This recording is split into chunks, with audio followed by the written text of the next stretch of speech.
Gold, trusted gold buyers. మీరు తాకట్టు పెట్టిన బంగారాన్ని విడిపించి ఈ రోజు ఉన్న మార్కెట్ ధరకు కొనబడను.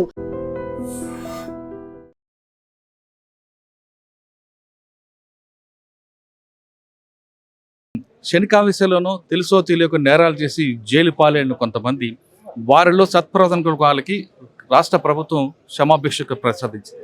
అందులో భాగంగా ఇప్పుడు చెల్లపల్లి జైల్లో ఉన్న 92 మంది ఖైదీలు ఒక్కొక్కరుగా బయటకు వస్తున్నారు. దాదాపు సంవత్సరాల పాటు 4 గోళ్ల మధ్య మగ్గిపోతున్న వాళ్ళు స్వేచ్ఛ ప్రపంచంలోకి వస్తున్నారు. వాళ్ళందరూ చూస్తుంటే ఎప్పుడెప్పుడా బయటకు వస్తామని చూస్తున్నారు. వీళ్ళు ఎప్పుడు వస్తారా బయటకని వీళ్ళ కుటుంబ సభ్యులు కూడా ఎదురు చూస్తున్నారు. అటు వాళ్ళందరూ కూడా జైల్స్ డీజీ సౌమ్య మిశ్ర గారు స్వాగతం పలుకుతున్నారు. ఇప్పుడు మనం చూస్తున్న వాళ్ళందరూ కూడా 1 by 1 వస్తున్నారు. 92 మంది పైగా జైల్లో ఖైదీలు ఉన్నారు. వీళ్ళందరూ కొన్ని సంవత్సరాలుగా ఉన్నారు. కొంతమంది హత్యా నేరాలు చేశారు, మరికొంతమంది మరో కేసులు ఉంటారు. క్షమాభిషంగా ఉన్నారు. ఇప్పుడు మనతో పాటు మాట్లాడుకున్నారు. మీ పేరేం పేరు? నా పేరు జంగయ్య సార్. జంగయ్య. ఏ కేసులో వెళ్ళారు? మర్డర్ కేసులో ఇప్పుడు 14 సంవత్సరాలు అవుతుంది సార్. జైలుకి వచ్చి 2013లో వచ్చా. ఇప్పుడు ఇప్పటి వరకు ఈయన ఉన్నా జైలు. పేరోళ్ళు పరవులు ఏం పోలేదు. అప్పటి నుంచి ఈయనే ఉన్నా. ఇప్పుడు రిలీజ్ అంటే ఇప్పుడు వస్తున్నారు. ఇప్పుడు రేవంత్ రెడ్డి సారు జీవో ఇచ్చిండంటే వెళ్ళిపోతున్నారు అంతే. 14 సంవత్సరాలు బయటకు వస్తున్నారు కదా, ఎలా ఉంది ఇప్పుడు మంచిగా ఉన్నా సార్. ఇక అంటే జైల్లో ఏం నేర్చుకున్నాం? ఏం నేర్చుకోలేదు సార్. ఇక ఇప్పుడు ఎలా బతుకుతాం? ఇక బయటకు వ్యవసాయం ఉన్నది, వ్యవసాయం చేసుకుంటా సార్. వ్యవసాయం ఉన్నది, 2 ఎకరాల పొలం ఉన్నా అది చేసుకుంటా. సంతోషంగా అది ఏం నేరం చేయను సార్. అప్పుడు ఏం నేరం చేశారు? ఏం లేదు, మా మా చెల్లెల వాళ్ళ భర్త చనిపోయాడు. నేను చంపినాను, నా మీద కేసు పెట్టారు. అదే అంతే కానీ ఇక వేరే ఏం లేదు, ఏం చేయలేము. ఏం చెప్తారు మిగతా వాళ్ళకి? ఏం చెప్పు సార్, ఇక ఇంకేం చెప్పు, ఏం చేయలేదు. ఇక సౌకర్యాలు అన్నీ ఇక ఇప్పటి వరకు అయితే మంచిగా ఉన్నాయి, మంచిగా ఇస్తున్నాం. మనతో మాట్లాడే మరో కొంతమంది వ్యక్తులు ఉన్నారు. ఆయన అడుగుతున్నారు, మీ పేరేం పేరు? ఏ కేసులో మా భార్య కేసు సార్. మా పందికుంట సార్ గ్రామం. ఇప్పుడు జ్వరం మంచిగా ఉన్నాం, మంచిగా ఉన్నా సార్. హార్ట్ పేషెంట్ ఆయన గుండె పోటు కూడా ఇక్కడ చేయించిన సార్లు. మంచిగా నేను నడుచుకుంటాను. మంచిగా 12 సంవత్సరాలు సార్. 12 సంవత్సరాలు ఉన్నా కదా. పెట్రోల్ బంక్లో రాతా ఉన్నారు సార్. అమ్మ చేసుకొని పోతా, లేకపోతే వ్యవసాయం చేసుకొని పోతాం సార్. పెట్రోల్ బంక్లో పెట్టినా ఇక మీ దయా సార్. ఇక మీరు ఎట్లా శ్రమిస్తే ఎట్లనే అవుతుంది. జైల్లో మాట్లాడే వాళ్ళు చాలా మంది వస్తున్నారు, మరికొంతమంది ఉన్నారు. ఇప్పుడు మాట్లాడే చూద్దాం. దాదాపు 92 మంది బయటకు వచ్చారు. వీళ్ళందరినీ కూడా ఏ విధంగా జీవితం బయటకు వచ్చారు, ఎందుకు నేరం చేశారు, బయటకు వచ్చిన తర్వాత వీళ్ళు ఎలాగ జీవనం కొనసాగించాలి అనే విషయం మీద కూడా జైల్స్ డీజీ గారు ఒక ప్రోగ్రాం పెట్టారు. అండ్ జైల్స్ నుంచి బయటకు వచ్చిన వాళ్ళందరూ కూడా పెట్రోల్ పంపుల ఉద్యోగాలతో పాటు వాళ్ళ కాళ్ళ మీదే నిలబడేలాగా, వాళ్ళ కాళ్ళ మీద వాళ్ళు సంపాదించేలాగా, ఒకరి మీద ఆధారపడకుండా ఉండడానికి వాళ్ళందరికీ కూడా కుట్టు మిషన్లు ఇవ్వడం, కంప్యూటర్లు ఇవ్వడం, కొన్ని కార్యక్రమాలు చేపట్టినట్టుగా జైలు శాఖ చెప్తుంది. ఇప్పటికీ 92 మందిలో కొంతమంది బయటకు వచ్చి, కానీ వీళ్ళు జైల్లో చేసిన నేరం చేసి జైలుకి వెళ్ళారు. కానీ బయటకు వచ్చాక సొసైటీ వీళ్ళకి ఎలాగ ఆదరిస్తుంది ఒక ప్రశ్నగా కనిపిస్తుంది. వీళ్ళందరూ జైలు నుంచి వచ్చారు, ముద్ర పడతారు కాబట్టి వీళ్ళకి ఇల్లు ఇస్తారా లేదా ఉద్యోగాలు ఇస్తారా అనేది ఒక ప్రశ్న. కానీ జైలు శాఖ మాత్రం ఈ విషయం మీద చాలా స్పష్టంగా వీళ్ళందరికీ వాళ్ళ ఆర్థిక పరిస్థితి బాగుపరచడానికి రకరకాల కార్యక్రమాలు చెప్పింది. జైల్స్ బయట ఉన్న పెట్రోల్ పంపులు ఉద్యోగాలు ఇవ్వచ్చు, లేదా మరికొన్ని కార్యక్రమాలు చేపట్టడానికి జైలు శాఖ చూసింది, జైలు శాఖ నిర్ణయం తీసుకుంది. అయితే ఇప్పుడు మరికొంతమంది బయటకు వచ్చే అవకాశం ఉంది, వాళ్ళు కూడా మనం ప్రశ్నిద్దాం. తెలంగాణ స్టేట్ ఫార్మేషన్ డే సందర్భంగా మీ అందరికీ నా శుభాకాంక్షలు. ఈరోజు తెలంగాణ స్టేట్ ఫార్మేషన్ అయింది. అందుకని ఆనరబుల్ చీఫ్ మినిస్టర్ గారు డిసైడ్ చేశారు ఈరోజు ప్రీమెచ్యూర్ రిలీజ్ ఒక 91 మందికి చేస్తారు అని. సో తెలంగాణ డిపార్ట్మెంట్ తరఫు నుంచి, మా ఆశ్రమవాసి తరఫు నుంచి, అందరి తరఫు నుంచి చాలా చాలా ధన్యవాదాలు మేము తెలియజేస్తున్నాం. పత్రికా మిత్రులు అందరూ ఉన్నారు ఇక్కడ, మా ఆశ్రమవాసులు ఉన్నారు, వాళ్ళ రిలేటివ్స్ ఉన్నారు, ప్లస్ మా స్టాఫ్ అందరూ ఉన్నారు. ఈరోజు రియల్లీ ఒక పండుగ వాతావరణంలో మీరు ఫ్రీడమ్ మీకు ఇస్తున్నారు.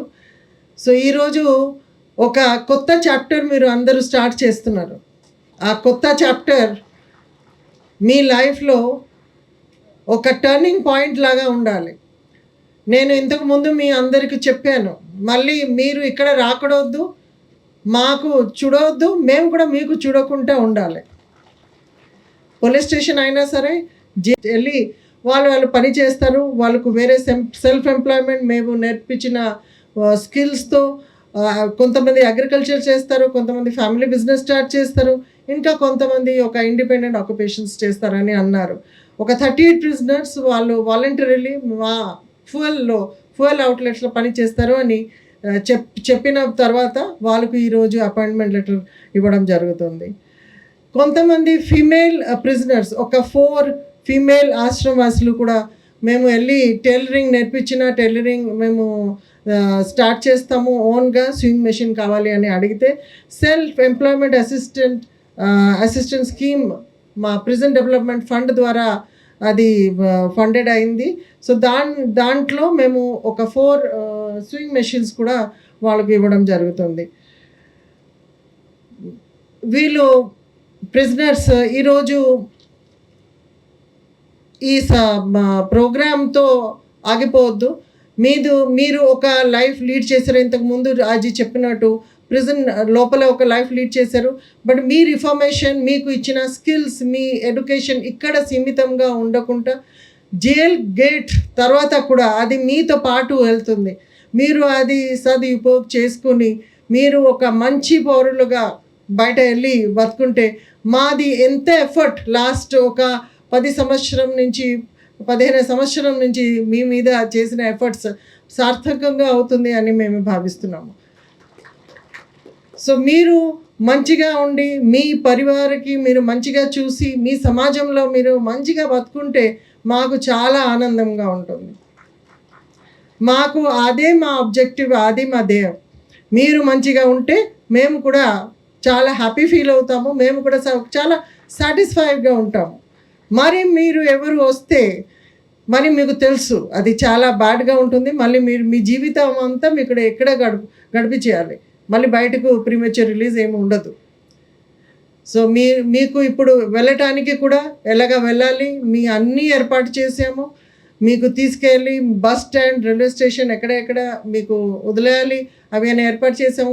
మీ జైలు నుంచి కూడా మీ సూపరింటెండెంట్స్ వచ్చారు, మీకు మీ కుటుంబ సభ్యుల అందరికీ ఎలాగ పంపించేయాలి అది కూడా ఏర్పాటు చేసాము. సో ఇది జియో రావడం చాలా ఒక మంచి బిగినింగ్ అని నేను అనుకున్నాము. ఇంతకుముందు ఇది కొత్త ప్రభుత్వం వచ్చిన తర్వాత 2024లో ఒక 213 ప్రిజనర్స్కి ప్రీమెచ్యూర్ రిలీజ్ అయింది. మళ్ళీ సేమ్ గవర్నమెంట్ ప్రభుత్వం టైంలో మళ్ళీ ఈసారి ఒక 91 మెంబర్స్ ప్రీమెచ్యూర్ రిలీజ్ అవ్వడం చాలా మంచి విషయం. ఇది నార్మల్గా ఇలాగా జరగదు యాక్చువల్లీ. బట్ ఇంకా ఒకటి మంచి అభిప్రాయం మేము చేసాము ఏంటి అంటే సుప్రీంకోర్టు గైడ్లైన్స్ ప్రకారం ప్లస్ స్టేట్లో ఉన్న రూల్స్ ప్రకారం మేము ఒక జియో తీసుకొచ్చాము. తద్వారా ఎవ్రీ క్వార్టర్లో రిలీజ్ అవుతారు ప్రీమెచ్యూర్ రిలీజ్. సో ఒక సంవత్సరంలో 3 సార్లు రిలీజ్ అవ్వటానికి అవకాశం ఉంది. బట్ అవకాశం మీరు మీ మంచి బిహేవియర్ ద్వారా, మీ మంచి డిసిప్లిన్ ద్వారా మీరు తెచ్చుకోవాలి. మీరు మా ప్రెజెంట్ రూల్స్ లాస్ ఏమేమి ఉన్నాయి అది పాటించి మీరు మంచిగా బతుకుంటే, డిసిప్లిన్గా బతుకుంటే తప్పకుండా మీకు ఈ అవకాశం వస్తుంది. సో మీరు ఈ అవకాశం తీసుకోవాలా లేదా అది మీ చేతిలో ఉంది. సో మీరు మంచిగా ప్రవర్తిస్తే అది తప్పకుండా మీకు వస్తుంది. సో ఈరోజు చాలా యాక్చువల్లీ సుదినం. మీ అందరికీ ఒకటి సెకండ్ ఛాన్స్ దొరికింది. ఈ ఛాన్స్ ద్వారా మీరు వెళ్ళి మంచిగా బతకాలి, హ్యాపీగా బతకాలి, మీరు హ్యాపీగా ఉండాలి, మీ పరివార వర్గం అందరూ హ్యాపీగా ఉండాలి, మీరు ఎక్కడ ఉంటారో ఆ సమాజం కూడా హ్యాపీగా ఉండాలి. అండ్ మీరు ఇప్పుడు ఒక ప్రొడక్టివ్ మీకు ఎడ్యుకేషన్ ఇచ్చాము, మీకు వొకేషనల్ స్కిల్స్ ఇచ్చాము, మీకు మీ మెంటల్ హెల్త్ మంచిగా అవ్వాలి అని కూడా ప్రయత్నం చేసాము. అన్ని స్థాయిలో మీకు అన్ని ప్రకారం మేము హెల్ప్ చేయడానికి, సపోర్ట్ చేయడానికి ప్రయత్నం చేసాము. ఆ స్కిల్స్ తీసుకుని ఆ ఎడ్యుకేషన్ తీసుకుని మీరు వెళ్ళి మంచిగా బతుకోండి. మీ అందరికీ నా ఆశీర్వాదాలు, శుభాకాంక్షలు. Thank you. మాట్లాడడానికి జైలు శాఖ డీజీ గారు ఉన్నారు. మేడం ఈరోజు ఇంతమంది రిలీజ్ అయ్యారు, వాళ్ళకి ఏ విధంగా ట్రైనింగ్ ఇచ్చారు? వాళ్ళ సెల్ఫ్ దీంట్లో ట్రైనింగ్ ఉండాలా, లేదా ఒకవేళ నేరం చేసి మళ్ళీ లోపలికి వస్తే వాళ్ళకి ఎలాగ ట్రీట్మెంట్ ఉంటుంది? ఇక్కడికి వచ్చిన తర్వాత మేము చూస్తాము దట్ వాళ్ళు ఏ స్కిల్లో ఇంట్రెస్టెడ్ ఉన్నారు ప్లస్ కేపబుల్ ఉన్నారు, అది చూసుకుని వాళ్ళకు ఆ టైప్లో ఎంతమంది బయట? ఇస్తాం. ఈరోజు తెలంగాణ ఫార్మేషన్ డే సందర్భంగా ఒక 91 ప్రిజనర్స్కు విడుదల జరిగింది. వాళ్ళ మధ్యలో ఒక 55 మెంబర్స్ మేల్ ఉన్నారు, ఇంకా ఒక 6 మెంబర్స్ విమెన్ ప్రిజనర్స్. సో ఈ 85 మేల్ మధ్యలో ఒక 38 మెంబర్స్కు ఈరోజు మేము అపాయింట్మెంట్ ఇచ్చాము. మా ఫ్యూయల్ అవుట్లెట్స్ ఉన్నాయి, మీకు తెలుసు, ప్రిజన్ డిపార్ట్మెంట్ తెలంగాణలో. సో అక్కడే వాళ్ళు 38 members as per their wish, వాళ్ళు ఎక్కడెక్కడే వాళ్ళకు కావాలి అక్కడెక్కడే మేము వాళ్ళకు అపాయింట్మెంట్ ఇచ్చాము.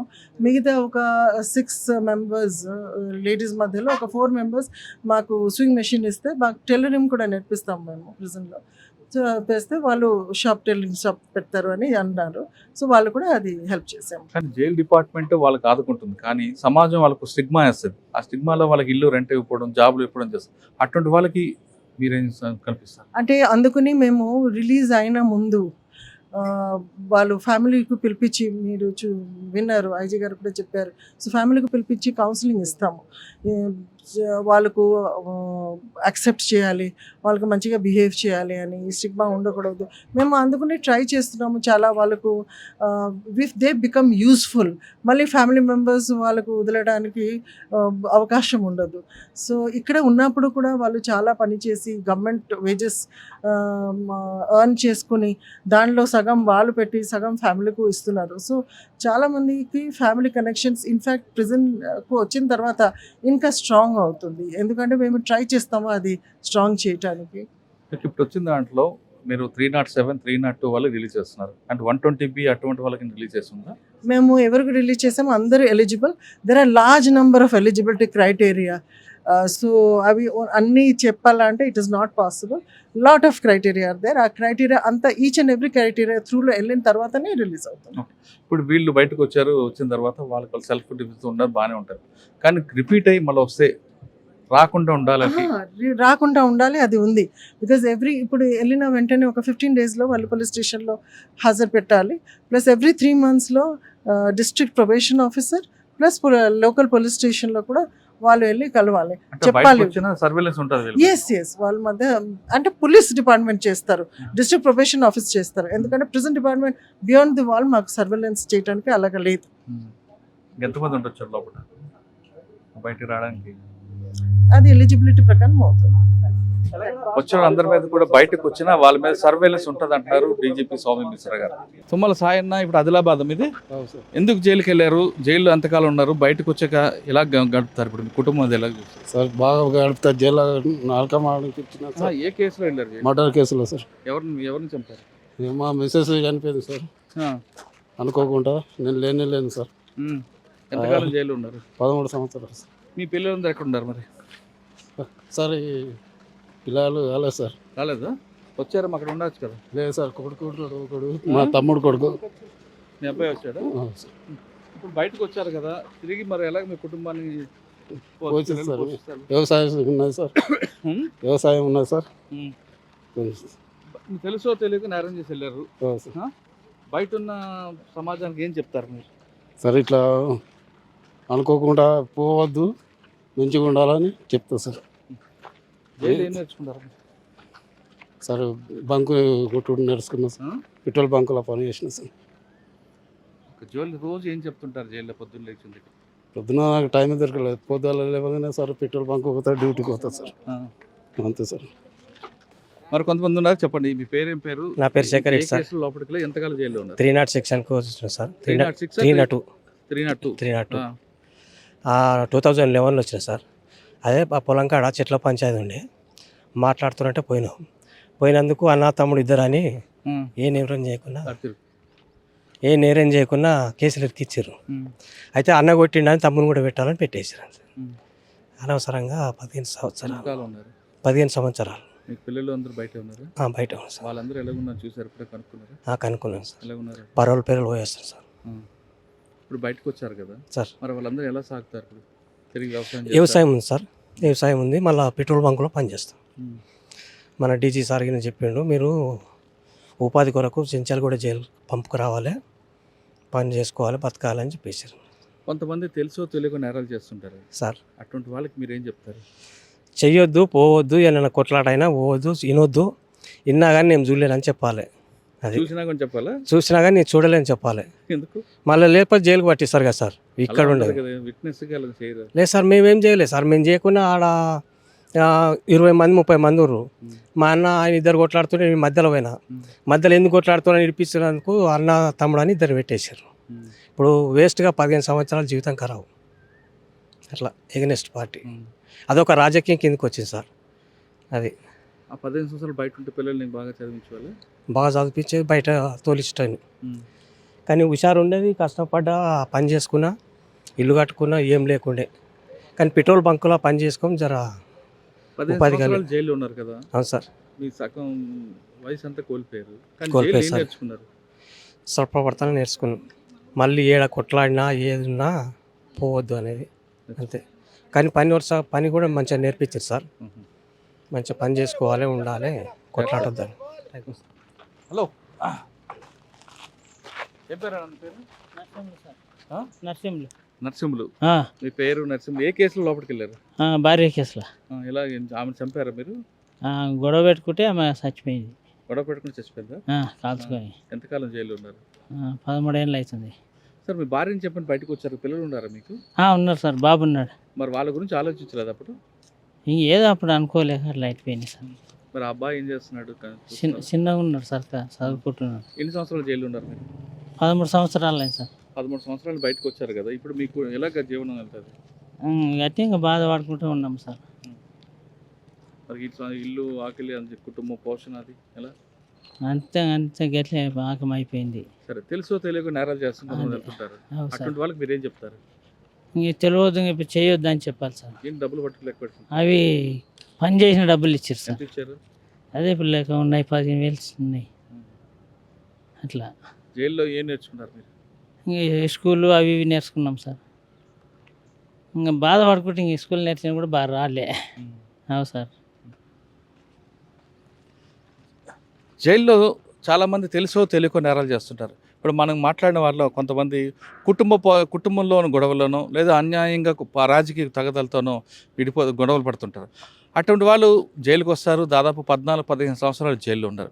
జైలుకి వచ్చిన తర్వాత వాళ్ళకి ఆ కోపతాపాలు తగ్గిపోయిన తర్వాత అసలు విషయం బయటపడుతుంది. ఇంకప్పుడు జరగాల్సిన నష్టం జరిగిపోద్ది, కానీ బయటకు రాలేరు.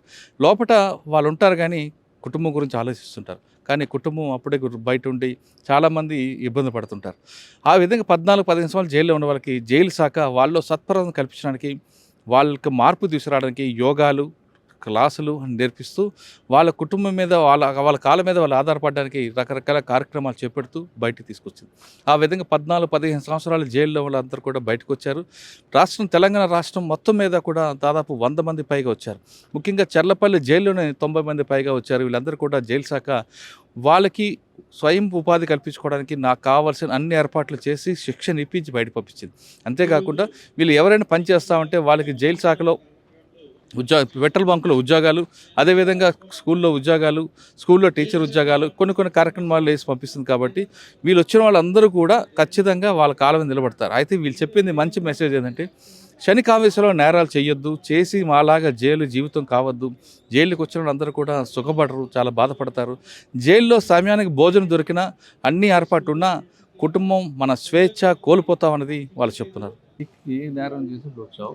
సార్, నా పేరు పిట్ల నరేష్, మేము ముత్తరాజు సార్. నాకు 3 ఆడపిల్లలు. నేను నా తమ్ముడిని కేసులో నేను లోపలికి రావడం జరిగింది సార్. ఆ రోజు చేయని తప్పుకి, అంటే కొన్ని మాటల యుద్ధం. ఇప్పుడు సార్, మీకు తమ్ముడు ఉన్నాడు, మాకు తమ్ముడు ఉన్నాడు. మనం ఎంతో మంచి పని చేసుకుంటా ఉన్నాం. ఇంటి చుట్టుపక్కల ఆ పని ఈ పని, అరే ఆ పని వద్దురా, నీకు ఎందుకురా, చదువుకో, మంచిగా ఉండు అని ఎవరైనా చెప్పుకుంటారు సార్. కానీ నా తమ్ముని ఒక దెబ్బ కూడా కొట్టలేను సార్. నాకు 3 ఆడపిల్లలు ఉన్నారు సార్. తోడు ఎవరికి దొరకదు, అది నాకు తెలుసు. కానీ సార్, 2 రోజులకే మా తమ్ముడు చెరువులో పోయి, వాడికి ఈత రాదు. అక్కడ పిల్లలు నూకేసిండ్రా, మరి ఏమైంది భగవంతుడు తెలుసు. నేను అన్న ఒక్క మాటకి నా మీద ఇదే నేరం రూపమైంది సార్. నేను 15 సంవత్సరాల్లో లోపల ఉన్నాను.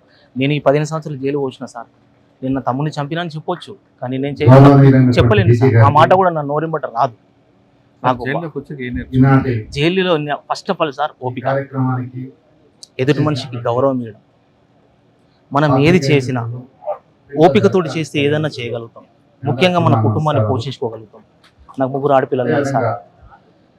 నా భార్య ఎంతో కష్టపడి నా పిల్లల్ని పెంచింది. వాళ్ళ ఆలన పాలన నేను ఏం చూడలేని స్థాయిలో నేను జైలుకి వచ్చిన సార్. అప్పటి నుంచి ఆ పనులన్నీ నా భార్య భుజాన్ని వేసుకొని, అందరికీ అక్క చెల్లెలు ఉంటారు సార్, నా భార్య కూడా ఎంతో ఓర్పుతో నా పిల్లల్ని, చిన్న చిన్న పిల్లల్ని ఈ రోజు 2 పెళ్లిళ్ళు చేసింది సార్.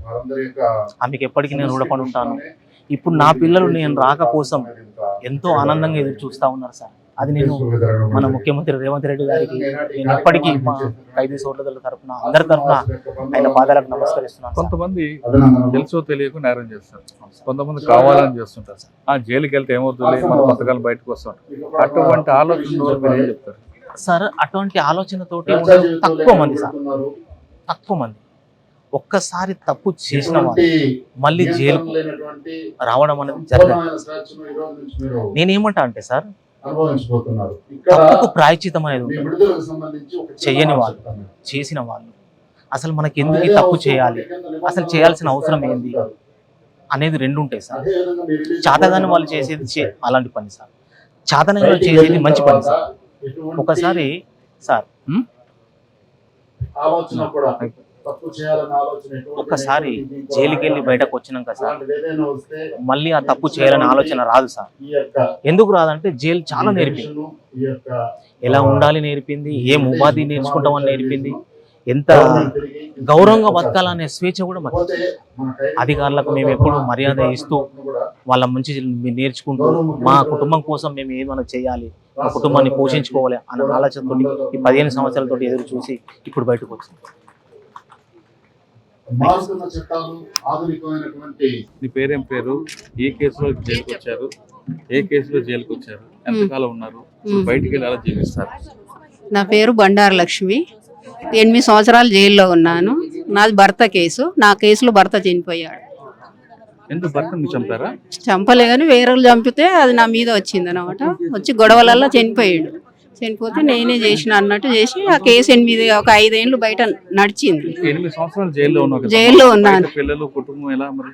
బాగానే ఉన్నారు. పెద్దోళ్ళు పిల్లలు పెద్దవాళ్ళు. మా అత్త మామ ఉన్నారు, బావ ఉన్నాడు, యారాలు ఉన్నది, నడుస్తుంది. మరి ఇప్పుడు బయట 8 సంవత్సరాల్లో ఎప్పుడు పిల్లలు గుర్తురాలేదా మీకు? వస్తుంటారు కదా, ములాఖత్కి వస్తుంటారు. ఇప్పుడు బయటికి వెళ్తున్నావు కదా, ఎలా ఉంటారు మరి? ఇక్కడ జీవిస్తారు? ఇక్కడ అంతా మేము నేర్చుకున్నాము. జైల్లో మాకు జైలు లాగా లేకుండా అది శిక్షణ కార్యాలయం లాగా ఉండే. మాకు ముందు చదువు కూడా రాకపోవు. జైల్లో వచ్చిన తర్వాత మొత్తం చదువు నేర్పించారు మాకు. రాయడము, చదవడము అన్నీ నేర్చుకున్నాము. మళ్ళీ టైలరింగ్ ఫుల్గా నేర్పించారు. క్యాండిల్స్ తయారు చేస్తారు కదా సార్, క్యాండిల్స్ నేర్పించారు. మనకి ఇట్లా ప్రింట్ వర్క్ అనేది నేర్పించారు. మనకు బేకరీ ఉంటుంది కదా, బేకరీది కూడా మొత్తం వర్క్ నేర్పించారు. చాలా ఉంటాయి మనకు జైల్లో నేర్చుకునేటి. మీ కేసు పక్కన పెడితే చిన్న చిన్న శనికావేశాలు నేరాలు చేస్తారు. ఆ విధంగా ఆలోచన లేకుండా నేరాలు చేసే వాళ్ళకి మీరు ఇచ్చే సమాధానం? మనకు కొంచెం ఓపిక, సహనం ఉండి కొంచెం ఆలోచిస్తే ఆ పెద్ద దాంట్లోకి వెళ్ళి మనం తప్పు చేయకుండా ఉంటాం కదా సార్. ఆ క్షణిక ఆవేశంలోనే ఇంత కథలే ఇన్ని సంవత్సరాలు మన లైఫ్ పాడైపోయినట్టు అనిపిస్తుంది. కానీ అలా ఉండదు. మనకు జైలు అంటే ఒక శిక్షణ కార్యాలయం ఉండి మనకు శిక్షణ అంతా నేర్పిస్తారు. మళ్ళీ రేపు బయట పోయినాక మన సమాజంలో, మన కుటుంబంలో ఎవరు రానియకున్నా మన కాళ్ళ మీద మనం నిలబడి మనం బతికి మన కుటుంబాన్ని కూడా బతికిచ్చే పొజిషన్ వరకు మనం తీసుకొస్తారు సార్. क्या बोलूं सर, अच्छा है, सब कुछ अच्छा है. बेकरी सीखी, अंदर में सारे काम सीख ली. बेकरी सीखी, मशीन सीख ली, पढ़ाई थोड़ी सीखी. पढ़ाई नहीं, मर्डर केस है सर. हमारा ऑन होटल था, होटल में वर्कर की लवर. కోడలు చంపి జైలుకి వచ్చావా? నేను కోడలు చంపలే సార్. దానిపై గ్యాస్ నేను పోసుకున్నాను. మేము సంపతానికి వేసుకుంటామా సార్? ఒక్కడే కొడు. ఎంతకాలం ఉన్నావు జైల్లో? 8 సంవత్సరాలు ఉన్నా. ఏం నేర్చుకున్నావు? చెద్దలు కూర్చున్నాము, ఇళ్ళాళ్ళు కూర్చున్నాము, కాజల గుండీలు వచ్చినాము, సఫాయిలు చేసినాం సార్. ఇప్పుడు ఏం చేస్తావు బయటకు వచ్చి? ఇంటికాడ పని చేసుకుంటాం. ఇంటికాడ పని చేసుకుంటాం. మళ్ళీ కోడల్ని వేధిస్తావా? మన కొడుకు పెళ్లి చేయొద్దయ్యా. చేశారా? అవును సార్. కొడుకు పెళ్లి చేసావా? చేస్తావా? చేస్తామా. నా కొడుకు పెళ్లి. ఎవరు? చెర్లండి. చెర్ల.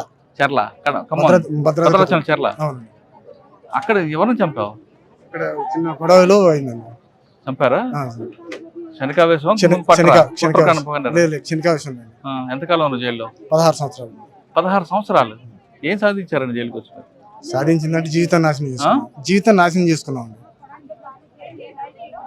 ఏం నేర్చుకున్నారు జైల్లో? నేర్చుకున్నాం అంటే ఇక ఎట్లుండాలి అనేది. ఇప్పుడు బయటికి వెళ్ళి ఏం చేస్తారు? మెడికల్ ప్రజాసేవ చేస్తాం అనుకున్నాను. ఏంటో? నేను పొలిటికల్ తిరిగాను ఫస్ట్ నుండి. పొలిటికల్ తిరిగా మా జాతికి అంకితం చేస్తాను, మా కాపు జాతికి అంకితం చేస్తాను. శనికావేశం చేసి నరలకు చేస్తుంటారు కొంతమంది, లోపలికి వస్తుంటారు. అటువంటి వాళ్ళకి ఏం చెప్తారు? శనికావేశం అంటే ముందే జాగ్రత్తగా ఉండాలి సార్. ఇలాంటి కోపతాపాలు కానీ ఉండకూడదు. కూలి మంచి టెన్షన్ ఇది గురి కాకూడదు. గొడవలు కానీ కొట్లాట్లు కానీ దూరంగా ఉండాలి.